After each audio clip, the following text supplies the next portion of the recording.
Welcome to Tamil வேர்கள் YouTube channel. எங்கள் நாடு எங்கள் வீடு.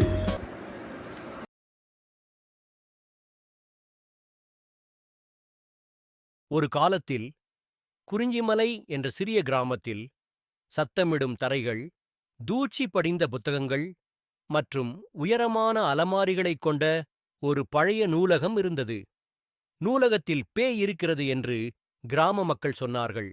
ஆனால் யாருக்கும் நிச்சயமாகத் தெரியாது. புத்தகங்கள் மிதக்கின்றன, விளக்குகள் மின்னுகின்றன, யாரும் இல்லாதபோது கிசுகிசுக்கள் எதிரொலிக்கின்றன என்று மக்கள் சொன்னார்கள். ஒரு மழைக்கால மதியம் லீலா என்ற துணிச்சலான பெண் நூலகத்தை பார்வையிட முடிவு செய்தாள். அவள் புத்தகங்களை நேசித்தாள். முட்டாள்தனமான பேய்க் கதைகளுக்கு பயப்படவில்லை. அவள் உள்ளே நுழைந்ததும் மரக்கதவு சத்தமாக சாத்தப்பட்டது. காற்றால் இருக்கும். அவள் கிசுகிசுத்தாள். தைரியமாக இருக்க முயன்றாள். லீலா இடைவெளிகளில் அலைந்து திரிந்தாள். பண்டைய புத்தகங்களின் முதுகெலும்புகளில் விரல்களை ஓடவிட்டாள். திடீரென்று அவளுக்கு ஒரு மென்மையான இடிசத்தம் கேட்டது.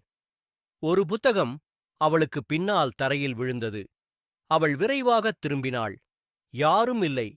ஆர்வமாக அவள் புத்தகத்தை எடுத்தாள். அதன் தலைப்பு படிக்க விரும்பிய பேய். அவள் அதை திறந்தவுடன் விளக்குகள் மின்னின. ஒரு மென்மையான சிரிப்பு காற்றில் எதிரொலித்தது. ஹலோ, லீலா அழைத்தாள். அவளுக்கு ஆச்சரியமாக ஒரு மங்கலான ஒளிரும் உருவம் தோன்றியது. சிறியது, வட்டமானது மற்றும் சிரித்தது. ஹாய், நான் மாயா என்று பேய் சொன்னது.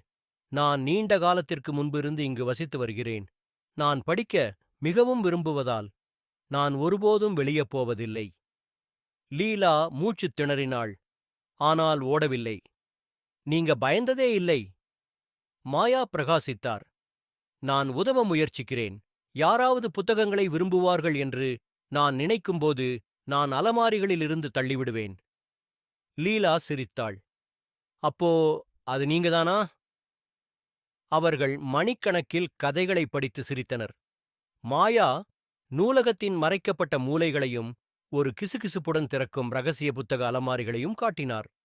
அன்றிலிருந்து லீலா ஒவ்வொரு வாரமும் வருகை தந்தாள். மாயா பற்றி அவள் யாரிடமும் சொல்லவில்லை. ஆனால் நூலகர் எப்போதும் சரியான புத்தகத்தை கண்டுபிடிப்பதை கவனித்தார். மழை நாளில் நீங்கள் எப்போதாவது குறிஞ்சிமலை நூலகத்திற்குச் சென்றால் கவனமாக கேளுங்கள். நீங்கள் ஒரு சிரிப்பைக் கேட்கலாம், எந்த காரணமும் இல்லாமல் ஒரு புத்தகம் விழுவதை பார்க்கலாம், அல்லது உங்கள் கன்னத்தில் லேசான காற்று வீசுவதை உணரலாம். பயப்படாதே. கதைகளை விரும்பி உங்களுடன் பகிர்ந்து கொள்ள விரும்பும் நட்பு பேய் மாயாதான்.